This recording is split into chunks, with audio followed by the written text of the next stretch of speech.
अध्याय 4 पर टिप्पणी। जब आप सब कुछ भाग्य पर छोड़ देते हैं और तब अचानक भाग्य साथ छोड़ जाता है। बास्केटबॉल कोच पैट रिली। टाइम्स पका पोर्टफोलियो कितना आक्रामक होना चाहिए? अग्राहम कहते हैं कि यह इस पर कम निर्भर करता है कि आपने किस तरह के निवेश किए हैं, ज्यादा यह मायने रखता है कि आप किस तरह के निवेशक हैं।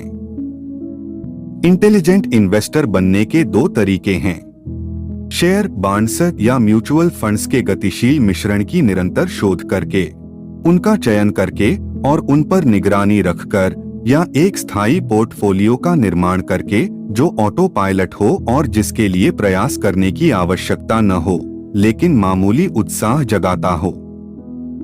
पहले दृष्टिकोण को ग्राहम सक्रिय और उद्यमशील कहते हैं। इसके लिए काफी समय और ऊर्जा की आवश्यकता होती है। निष्क्रिय और रक्षात्मक रणनीति में कम समय या कम ऊर्जा लगती है, लेकिन इसके लिए बाजार के आकर्षक कोलाहल के प्रति लगभग तपस्वी जैसे वैराग्य की जरूरत होती है। जैसा कि निवेश विचारक चार्ल्स एलिस कहते हैं कि उद्यमशील दृष्टिकोण जहां शारीरिक और बौद्धिक रूप से, वहीं रक्षात्मक दृष्टिकोण भावनात्मक रूप से भार डालता है। अगर आपके पास अतिरिक्त समय है, आप अत्यधिक प्रतिस्पर्धात्मक हैं और खेल प्रशंसक की तरह सोचते हैं तथा एक जटिल बौद्धिक चुनौती को पसंद करते हैं, तो सक्रिय दृष्टिकोण आपके लिए सही रहेगा। लेकिन अगर आप हमेशा जल्दी में रहते हैं, सरलता के इच्छुक हैं और धन के बारे में ज्यादा सोचना पसंद नहीं करते, तो निष्क्रिय दृष्टिकोण आपके लिए है। कुछ लोगों के लिए दोनों पद्धतियों का मिश्रण अधिक सहज रहता है, एक ऐसे पोर्टफोलियो का निर्माण करना जो मुख्य रूप से सक्रिय और आंशिक रूप से निष्क्रिय या इसके विपरीत हो।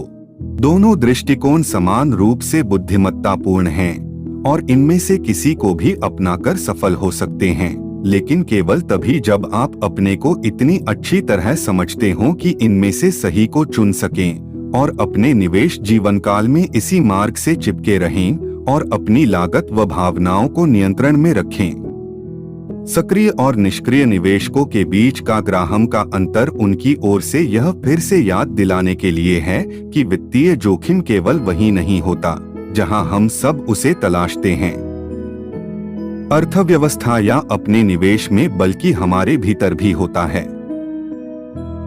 क्या आप साहसी बन सकते हैं या आप झुकेंगे? तो फिर एक रक्षात्मक निवेशक को शुरुआत किस तरह करनी चाहिए? इसमें सबसे पहला और सबसे बुनियादी फैसला यह होगा कि कितना पैसा शेयरों में और कितना बॉन्ड्स और नकद में लगाना है। ध्यान दें, ग्राहम ने इस चर्चा को सोच समझकर मुद्रास्फीति के बाद रखा है, जिससे आप यह पहले ही जान जाएं कि मुद्रास्फीति आपके सबसे खराब शत्रुओं में से एक है। अपनी संपत्ति को शेयरों और बॉन्ड्स के बीच किस तरह आवंटित करें, इसकी चर्चा में ग्राहम की सबसे खास बात यह है कि उन्होंने इसमें कभी भी उम्र शब्द का उपयोग नहीं किया है। उनकी सलाह पूरी तरह से प्रचलित ज्ञान के विपरीत है, जिसके अनुसार आप कितना निवेश जोखिम लेना चाहते हैं, यह मूलतः इस पर निर्भर करता है कि आपकी उम्र कितनी है। एक पारंपरिक नियम है कि अपनी उम्र को 100 में से घटा दें और प्राप्त परिणाम जितना पूंजी प्रतिशत शेयरों में और बाकी को बॉन्ड्स या नकद में लगा दें। 28 वर्षीय व्यक्ति को अपना 72% धन शेयरों में, 81 वर्षीय को 19% शेयरों में लगाना चाहिए। बाकी चीजों की तरह 1990 के दशक के अंत में यह धारणा आम थी। 1999 आने तक एक लोकप्रिय पुस्तक ने तर्क दिया कि अगर आपकी उम्र 30 वर्ष से कम है तो आपको अपना 95% धन शेयरों में लगाना चाहिए, भले ही आपकी जोखिम क्षमता औसत ही क्यों न हो। अगर आपने इस सुझाव के समर्थकों को आपके IQ से 100 घटाने की अनुमति नहीं दी है, तो आप कह सकेंगे कि इसमें कुछ गड़बड़ है। आपकी उम्र से यह कैसे तय होगा कि आप कितना जोखिम ले सकते हैं? 89 वर्ष की एक महिला जिसके पास $3 मिलियन हो, और पर्याप्त पेंशन आती हो और ढेर सारे नाती पोते हों तो उसके लिए अपना ज्यादातर पैसा बॉन्ड्स में लगाना मूर्खता होगी। उसकी आय पहले ही काफी है और उसके नाती पोतों, जिन्हें वह विरासत मिलेगी, के पास अपने दशकों के निवेश वर्ष हैं। वहीं दूसरी ओर 25 वर्षीय एक व्यक्ति जो अपने विवाह, घर आदि खरीदने के लिए बचत कर रहा है, उसके लिए अपना सारा धन शेयरों में लगा देने में कोई समझदारी नहीं है। अगर शेयर बाजार में बड़ी गिरावट आती है तो उसके पास इस नुकसान से बचने के लिए या बाद के लिए कोई बांड आय नहीं होगी। इससे भी बढ़कर आप चाहे जितने भी युवा हों, आपको अचानक अपना धन शेयरों से निकालने की जरूरत पड़ सकती है।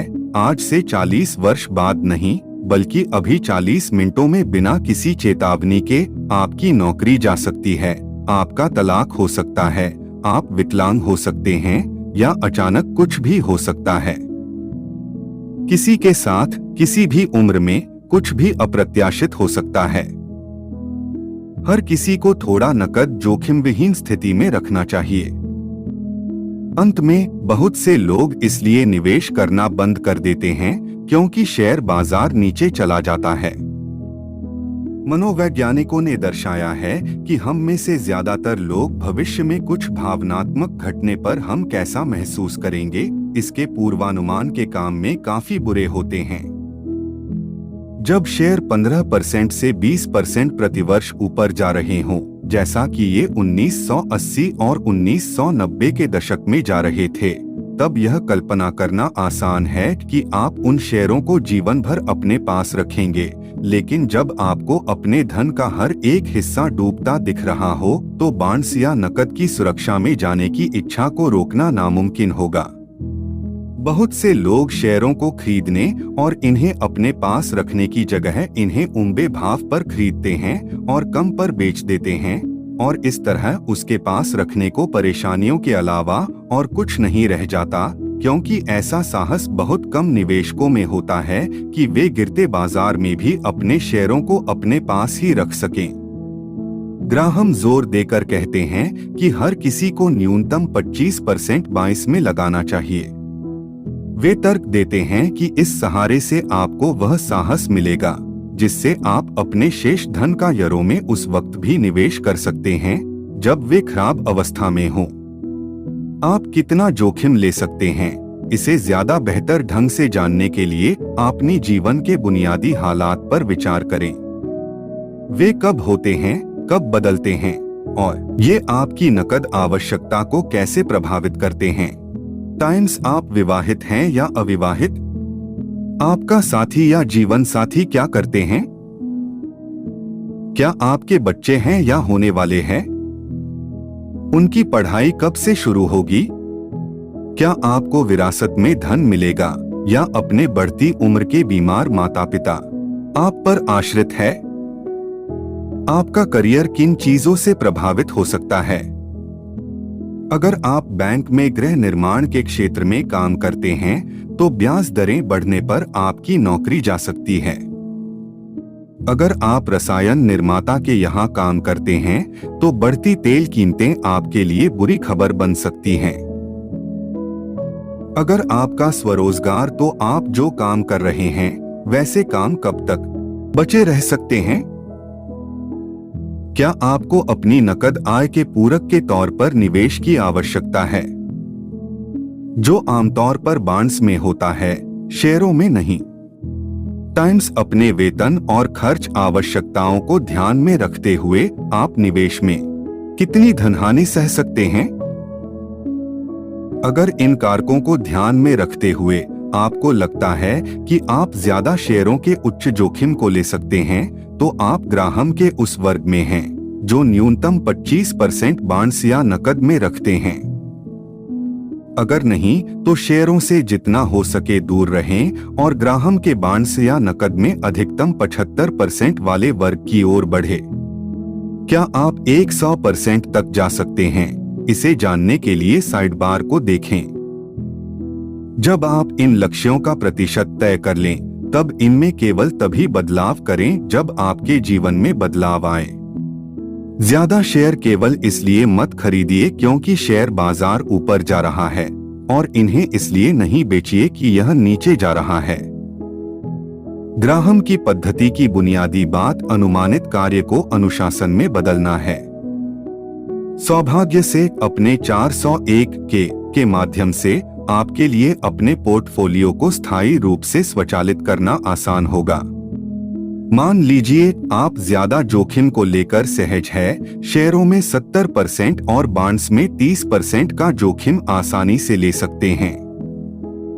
अगर शेयर बाजार 25% तक बढ़ता है लेकिन बॉन्ड्स स्थिर रहते हैं, तो अब आपके पास शेयरों में 75% से कम और बॉन्ड्स में केवल 25% निवेश होगा। अपने 401 की वेबसाइट देखें या उनके टोल फ्री नंबर पर फोन करें और अपने इतने शेयर बेच दें कि आपका 70 से 30 का लक्ष्य पुनः संतुलित हो जाए। इसमें मुख्य बात इन्हें पूर्व अनुमानित धैर्यपूर्ण योजना पर पुनः संतुलित करना है, जो इतनी अक्सर न हो कि आप पागल हो जाएं और न ही इतनी कभी कभार हो कि आपके लक्ष्य हाथ से निकल जाएं। मेरा सुझाव है कि आप हर छठे माह पुनः संतुलन करें, न ज्यादा न कम, और सहज बाद रहने वाली तारीखों पर करें, जैसे नववर्ष पर या 4 जुलाई को। 100% शेयरों में क्यों नहीं? ग्राहम की आपको सलाह है कि कभी भी अपने कुल धन में से 75% से ज्यादा शेयरों में न लगाएं। क्या सारा धन शेयर बाजार में लगाना हर किसी के लिए अनुचित है? थोड़े से निवेशकों के लिए 100% शेयर पोर्टफोलियो ठीक है। आप भी उनमें से अगर आपने अपने परिवार के लिए कम से कम 1 साल के भरण पोषण का पर्याप्त खर्च अलग रखा है, अगर आने वाले कम से कम 20 वर्षों तक स्थिरता से निवेश कर सकें, 2000 से आरंभ हुए मंदी के बाजार में बने रहे हों, 2000 से आरंभ हुए मंदी के बाजार में शेयर न बेचे हों, 2000 में आरंभ हुए मंदी के बाजार के दौरान शेयर खरीदे हो, इस पुस्तक का अध्याय 8 पढ़ लिया हो और अपने निवेश व्यवहार के नियंत्रण के लिए औपचारिक योजना बना ली हो। अगर आप पूरी ईमानदारी से इस परीक्षण में खरे नहीं उतरते, तो आपको अपना सारा धन शेयरों में नहीं लगाना चाहिए। जो कोई भी पिछली मंदी के बाजार से घबराया हो, वह अगले में भी अवश्य घबरा जाएगा और तब उसे नकद या बॉन्ड का सहारा न होने पर पछतावा होगा। इस आवधिक पुनः संतुलन की खूबसूरती यह है कि इससे आप अपने निवेश फैसलों के लिए सरल सामान्य मानकों को आधार बनाने को बाध्य होते हैं। क्या मेरे पास मेरी योजना से ज्यादा आस्तियों का स्वामित्व है? आप केवल इस अनुमान पर काम नहीं करते कि ब्याज दरें किसर जा रही है, या आपके अनुसार छांव जल्दी ही काफी गिरने वाला है। टी रोव प्राइस समेत कुछ म्यूचुअल फंड कंपनियां जल्द ही ऐसी सेवाएं पेश करने वाली है, जिससे आपका 401 पोर्टफोलियो स्वतः ही आपके वर्तमान लक्ष्यों के अनुसार पुनः संतुलित हो जाएगा, जिससे आपको फिर कभी सकी फैसले न लेने पड़े। इनकम इन्वेस्टिंग का संपूर्ण विवरण। ग्राहम के दौर में बॉन्ड निवेशकों के सामने 2 विकल्प होते थे, कर योग्य या कर मुक्त, लघुअवधिक या आवधिक। आज एक तीसरा विकल्प भी है, मां या बॉन्ड फंड्स कर योग्य था कर मुक्त। अगर आप न्यूनतम टैक्स ब्रैकेट में न हो, तो आपको अपने सेवानिवृत्ति खाते के बाहर केवल कर मुक्त म्युनिसिपल बॉन्ड्स ही खरीदने चाहिए, अन्यथा आपकी बॉन्ड आय का ज्यादातर हिस्सा IRS टैक्स के हाथों में चला जाएगा। कर योग्य बॉन्ड खरीदने का एकमात्र स्थान आपके 401 के भीतर या अन्य सुरक्षा खाता है, जिसमें आय से आप पर कोई टैक्स न लगता हो और जहां म्युनिसिपल बॉन्ड्स का स्थान न हो, क्योंकि यहां इसका कर छूट का लाभ व्यर्थ जाएगा। लघुअवधिक या दीर्घावधिक बॉन्ड्स और ब्याज दरें संतुलन झूले के 2 हिस्से हैं। अगर ब्याज दरें बढ़ती है तो बॉन्ड्स के भाव गिरने, हालांकि लघुअवधिक बॉन्ड में गिरावट दीर्घावधिक बॉन्ड की तुलना में कम होती है। वहीं दूसरी ओर अगर ध्यान दरें गिरती हैं तो बॉन्ड के भाव बढ़ेंगे और दीर्घावधिक बॉन्ड का प्रदर्शन लघुअवधिक से बेहतर होगा। आप इनके बीच के अंतर को सहन ही विभाजित कर सकते हैं। इंटरमीडिएट टर्म बॉन्ड खरीदकर जो 5 से 10 वर्षों में परिपक्व होने हों और जिनके भाव तब चाहे न बढ़े जब उनके पक्ष में हवा हो, लेकिन उनमें गिरावट भी न आए। अधिकांश निवेशकों के लिए इंटरमीडिएट बॉन्ड्स आसान विकल्प हैं, क्योंकि इनसे आपको ब्याज दरों का अनुमान लगाते रहने की जरूरत नहीं रहती। बॉन्ड या बॉन्ड फंड, क्योंकि बॉन्ड आमतौर पर $10,000 के लॉट में बेचे जाते हैं और आपको इनमें से किसी में भी नुकसान होने के जोखिम को कम करने के लिए मात्र न्यूनतम 10 बॉन्ड की जरूरत होती है, तो इंडिविजुअल बॉन्ड्स को खरीदना तब तक मायने नहीं रखता जब तक आपके पास निवेश के लिए कम से कम $1 लाख न हो। इनमें एकमात्र अपवाद यूएस ट्रेजरी द्वारा जारी बॉन्ड्स हैं, क्योंकि अमेरिकी सरकार की पूरी ताकत के सहारे ये स्वतः ही सुरक्षित होते हैं। बॉन्ड फंड्स सस्ता और सरल विविधीकरण उपलब्ध कराते हैं, जिसमें मासिक आय की सुविधा भी होती है, जिसे आप बिना कमीशन दिए पुनः फंड में तत्कालीन दरों पर निवेश कर सकते हैं। अधिकांश निवेशकों के लिए इंडिविजुअल फंड्स से बॉन्ड फंड्स बेहतर होते हैं। इनमें मुख्य अपवाद ट्रेजरी प्रतिभूतियां और कुछ म्युनिसिपल बॉन्ड्स हैं। वैनगार्ड, फिडेलिटी, श्वाब और टी रोव प्राइस जैसी कुछ प्रमुख फर्में काफी सारे बॉन्ड फंड्स काफी कम भावों पर प्रस्तावित करती हैं। बॉन्ड निवेशकों के लिए चयन के विकल्प प्रचुर मात्रा में हैं, तो चलिए ग्राहम की सूची को अपडेट करते हैं कि क्या उपलब्ध है। 2003 में ब्याज दरें इतनी कम हो गई कि निवेशक यील्ड के लिए तरस गए, लेकिन ज्यादा जोखिम लिए बिना भी अपनी ब्याज आय को बढ़ाना संभव है। चित्र 4 से 1 इसकी अच्छाइयों और बुराइयों को सार रूप में दर्शाता है। नकद नकारा नहीं। आप अपने नकद से अधिक कमाई कैसे कर सकते हैं?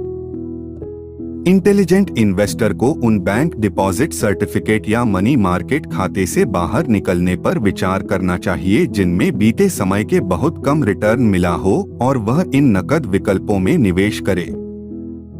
ट्रेजरी सिक्योरिटीज, राजस्व प्रतिभूतियों में अमेरिकी सरकार का दायित्व होने से लगभग कोई जमा जोखिम नहीं होता, क्योंकि अंकल सैम अपना ऋण बाकी रखने की जगह या तो टैक्स बढ़ा देते हैं या नोट छापने का आदेश दे देते हैं। ट्रेजरी बिल 4, 13 या 26 सप्ताह में परिपक्व होते हैं।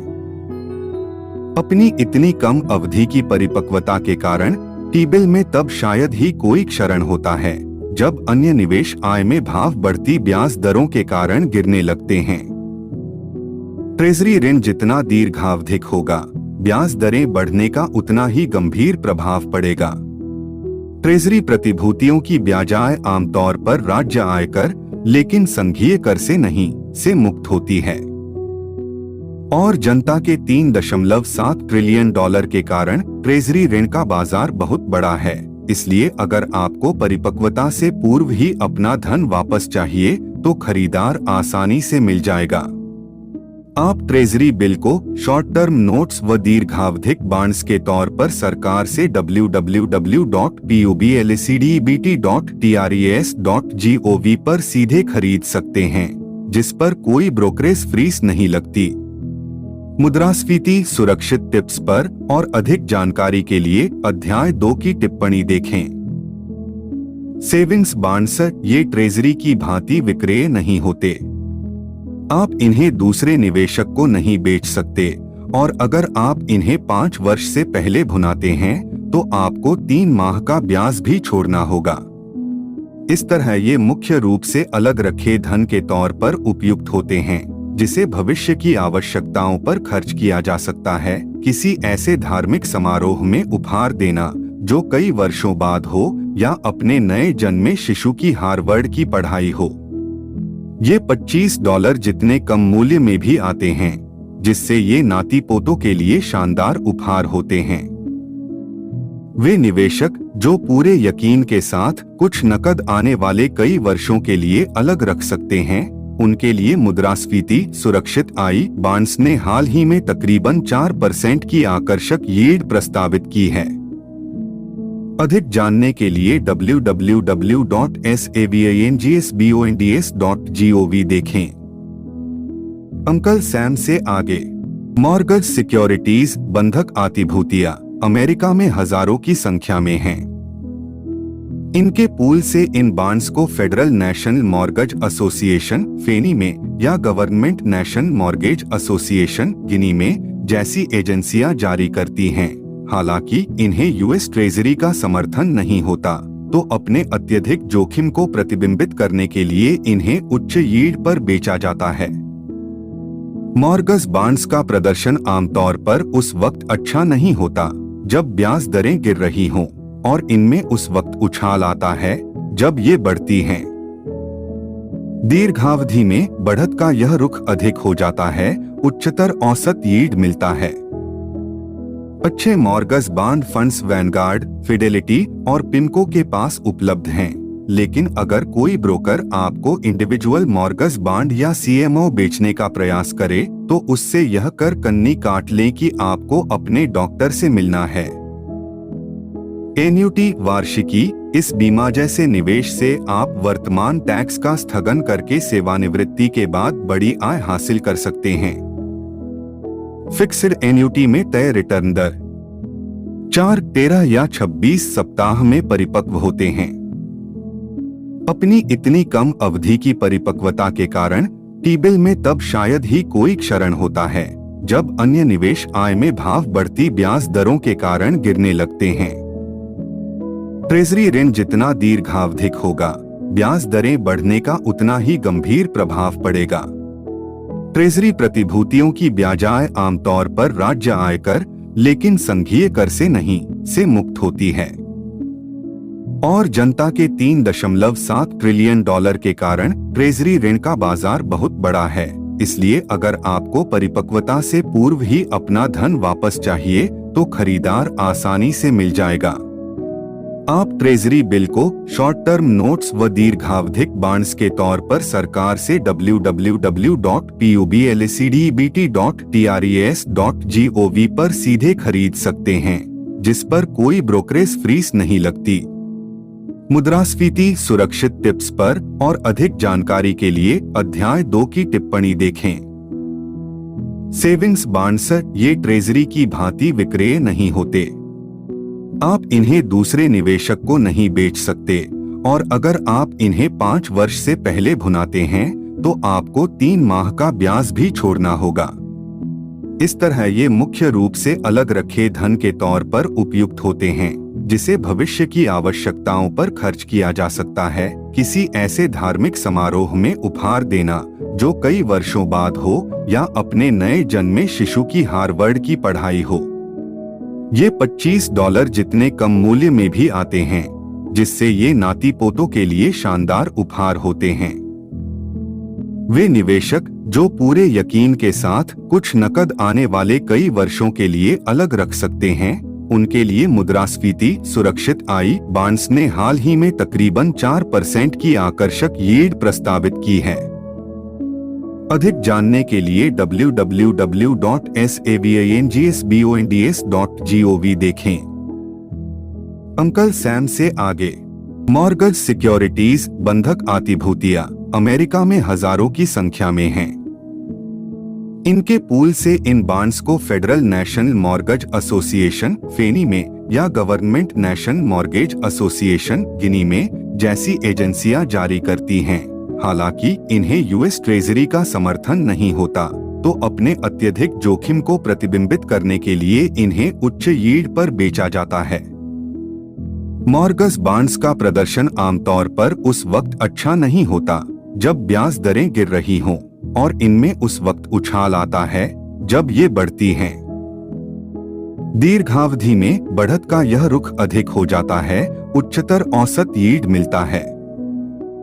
अच्छे mortgage bond funds Vanguard, Fidelity और पिमको के पास उपलब्ध हैं, लेकिन अगर कोई ब्रोकर आपको इंडिविजुअल मॉर्गेज बॉन्ड या सीएमओ बेचने का प्रयास करे तो उससे यह कर कन्नी काट लें कि आपको अपने डॉक्टर से मिलना है। एन्युटी वार्षिकी इस बीमा जैसे निवेश से आप वर्तमान टैक्स का स्थगन करके सेवानिवृत्ति के बाद बड़ी आय हासिल कर सकते हैं। फिक्स्ड एन्युटी में तय रिटर्न दर होती है और वेरिएबल एन्युटी में रिटर्न दर अस्थिर होती है। लेकिन रक्षात्मक निवेशक को यहाँ वास्तव में अपना बचाव आक्रामक बीमा एजेंटों, शेयर ब्रोकरों और वित्तीय योजनाकारों से करना होता है, जो एन्युटी को उत्पीड़न की हद तक महंगा बेचते हैं। अधिकांश मामलों में एन्युटी के स्वामित्व के बड़े खर्चे, जिसमें सरेंडर चार्ज भी शामिल हैं, जो इन्हें समय पूर्व भुनाने पर लगता है, इसके फायदों के उत्साह को ठंडा कर देते हैं। कुछ अच्छी एन्युटी खरीदी जाती है, बेची नहीं जाती। अगर किसी एन्युटी में विक्रेता को बड़ा कमीशन मिल रहा हो तो संभव है कि इसमें क्रेता को नाममात्र का लाभ हो। केवल उन्हीं एन्युटी को खरीदे जिन्हें आप अमेरिटास, टाइक्रफ और वैनगार्ड जैसे प्रबंधकों से सीधे खरीद सकें। प्रेफर्ड स्टॉक्स, प्रेफर्ड शेयर हर तरह से सबसे खराब निवेश है। ये बॉन्ड से कम सुरक्षित होते हैं, चूंकि इनका कंपनी के दिवालिया हो जाने पर इसकी संपत्ति पर केवल दूसरे दर्जे का दावा होता है, और इनकी लाभ संभावना भी साधारण शेयरों से कम होती है, क्योंकि कंपनियां आमतौर पर अपने प्रेफर्ड शेयरों को ब्याज दरें गिरने या क्रेडिट रेटिंग में सुधार होने पर कॉल या बलपूर्वक क्रय कर लेती हैं। अधिकांश बॉन्ड्स पर किए जाने वाले ब्याज भुगतान के विपरीत इन्हें जारी करने वाली कंपनियों को प्रेफर्ड लाभांश भुगतान पर कॉर्पोरेट टैक्स में छूट नहीं मिलती। अपने आप से पूछें, अगर यह कंपनी मेरे निवेश करने योग्य स्वस्थ है, तो यह अपने प्रेफर्ड शेयरों पर मोटा लाभांश क्यों दे रही है, बजाय इसके बॉन्ड जारी करके टैक्स में करे? इसका जवाब यह है कि कंपनी के हालात ठीक नहीं हैं। इसके बॉन्ड का बाजार छूट हासिल जरूरत से ज्यादा भरा है, और इनके प्रेफर्ड शेयर खरीदना ऐसा है जैसे फ्रीज में न रखी गई मरी मछली को खरीद रहे हों। साधारण शेयर स्टॉक स्क्रीनर http://screen.yho.com/stockcase.html पर देखें तो 2003 की शुरुआत में स्टैंडर्ड एंड पुअर्स 500 सूचकांक के 115 शेयर 3.0% या अधिक का लाभांश यील्ड दर्शाते हैं। कोई भी इंटेलिजेंट इन्वेस्टर, भले ही यील्ड का कितना भी भूखा हो, शेयर को केवल लाभांश आय के लिए नहीं खरीदेगा। कंपनी और इसका कारोबार भी ठोस होना चाहिए और इस शेयर का भाव भी वाजिब होना चाहिए। लेकिन 2000 से आरंभ हुए मंदी के बाजार के कारण कुछ प्रमुख शेयर आज ट्रेजरी बॉन्ड्स से भी अधिक यील्ड प्रदान कर रहे हैं। अतः सबसे रक्षात्मक निवेशक को भी यह समझना चाहिए कि केवल बॉन्ड या अधिकांश बॉन्ड वाले पोर्टफोलियो में चुनिंदा शेयरों को जोड़ने से इसकी इनकम यील्ड बढ़ती है और इससे रिटर्न बढ़ने की भी संभावना होती है।